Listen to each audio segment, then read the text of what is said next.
Either you know who I am or you accidentally stopped too long on the thumbnail while you were talking to your roommate and my voice just started auto-playing.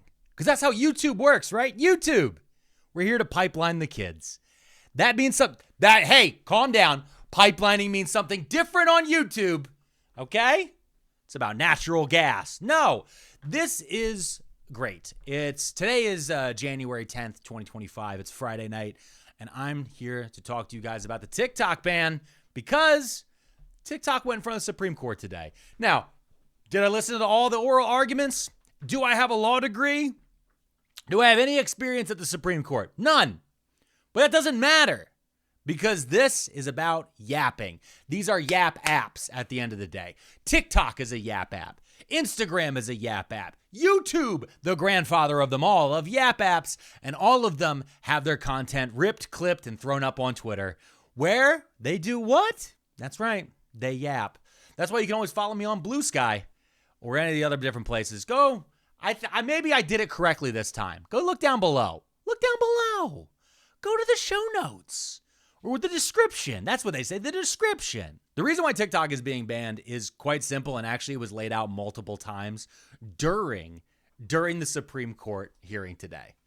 The reason why it's going to be banned isn't because of data privacy. No. Because I don't know if you guys know this, if you haven't been around enough of YouTube recently, especially with sponsored videos. Maybe you even see some sponsored videos from me on TikTok about it, but there's these things out there called data brokers. This is not an ad. This is just informing you about stuff that's in ads that you guys keep missing. Data brokers collect data from websites, apps, phones, all these different things. They collect them up, and then they package them, and then they sell that data. So one of the things that I keep hearing claimed by the government is, China is going to buy up, they're collecting all your data. They could just buy it. China could just buy it. What the United States government is claiming in this aspect is that the Chinese are cutting out the middleman. Okay? The People's Republic of China, they're not going to good old-fashioned American data harvesters and looking at the sweat on their brow as they pick through people's Instagram messages to figure out exactly what to advertise to, right? They also claim that the Chinese are harvesting data because they're using backdoors through TikTok to see and listen in on people, which is a thing that Apple just settled a lawsuit about. Now, allegedly, because Apple settled this in a way where they did not claim to accept any responsibility to it, but people in a class action lawsuit sued Apple because Siri was listening even when Siri wasn't supposed to be listening. Allegedly.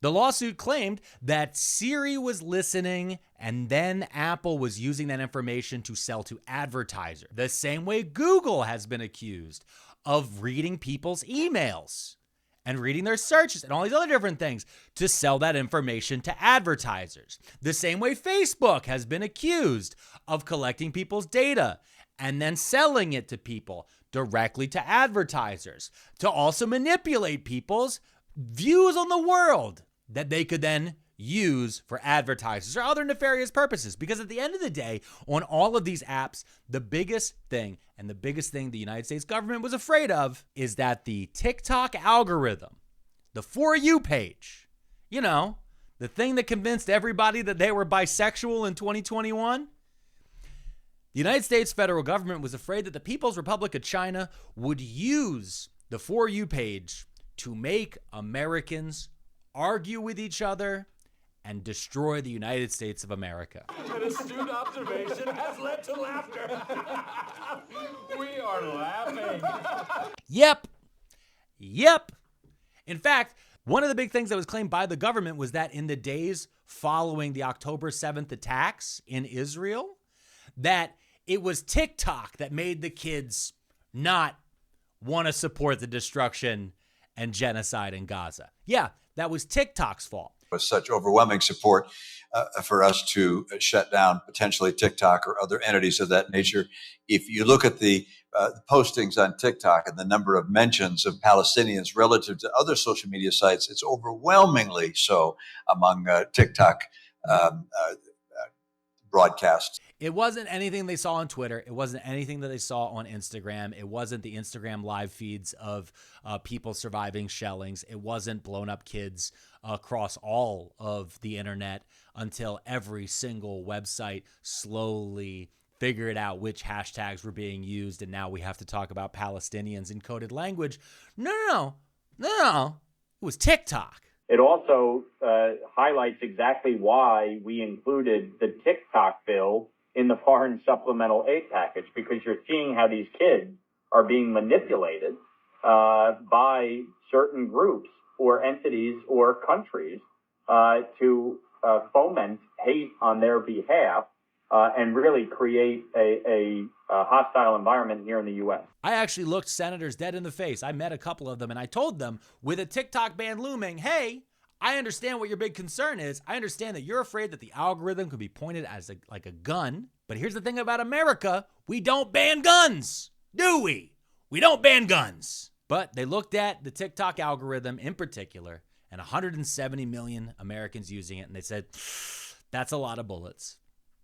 And so now I went in front of the Supreme Court, and I listened intently. I did. Off and on. I have a 1-year-old. So I'd be listening on my phone like this. On TikTok, ironically, I was listening to Supreme Court on TikTok Live. I was listening like this. Oh. And then the baby would be like, play with me. I'm your child. And I'd be like, no, but I have to. Like, the child was like, in real life, I'm older. So we use a term a lot that the kids don't like. It's called meat space. Right now, I'm talking to you on digital space. But we're made of meat. This is just flesh. This is the flesh for the flesh god. But the machine is stronger. And so eventually, my wife took the baby, and then I could listen a little more. And so I did. I sat and I listened to a little bit of it. And a lot of people were kind of confused because depending on when you listened to the Supreme Court and the arguments that were happening in front of it, depending on when you were listening, it sounded like one side was definitely winning and one side definitely wasn't, right? So if you listen at the beginning, it sounded like Supreme Court justices really didn't like TikTok's arguments or the creators' arguments who were trying to stop the ban. But if you listened later, it really sounded like the justices didn't like what they were hearing from the government about why the app should be banned.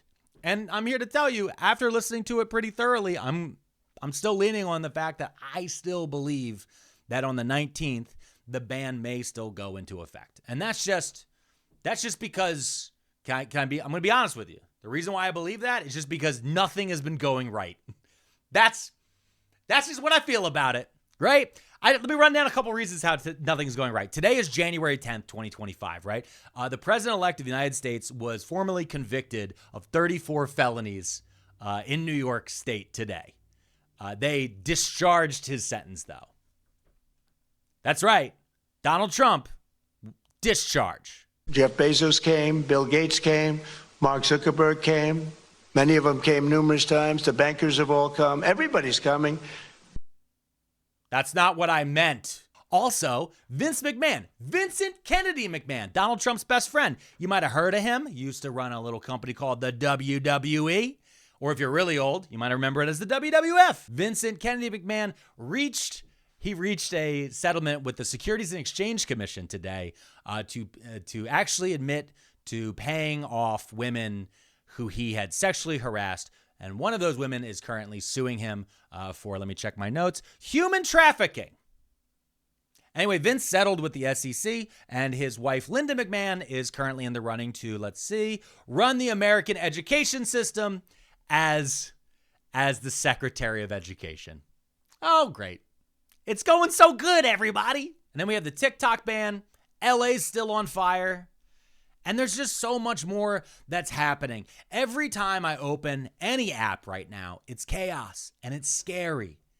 And that's the thing I want to bring to a close here in this little segment. I don't know what this is, but I want you guys to keep in mind that we are going into Trump 2.0, and we're going into an information space that is Trump 2.0. And the thing is I want you to think about this the same way you see somebody who relapses on drugs or alcohol, right? There's a thing in drugs and alcohol when they talk about people who relapse is that a lot of people start drinking at 17. They start doing drugs at 16, whatever it is, right? They do that for 10, 15, 20 years, and then they stop for 3, 4, 5 years.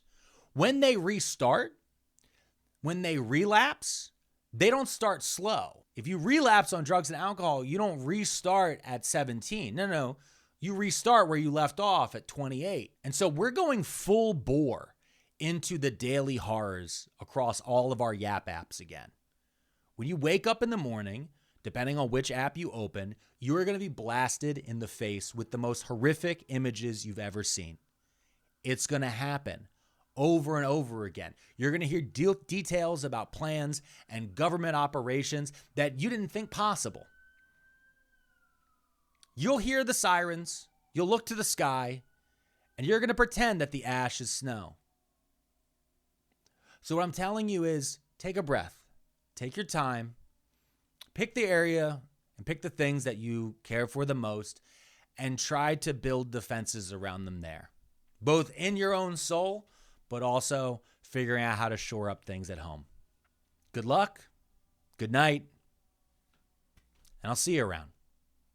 Pearlmania, Pearlmania, Pearlmania, Pearlmania, 500.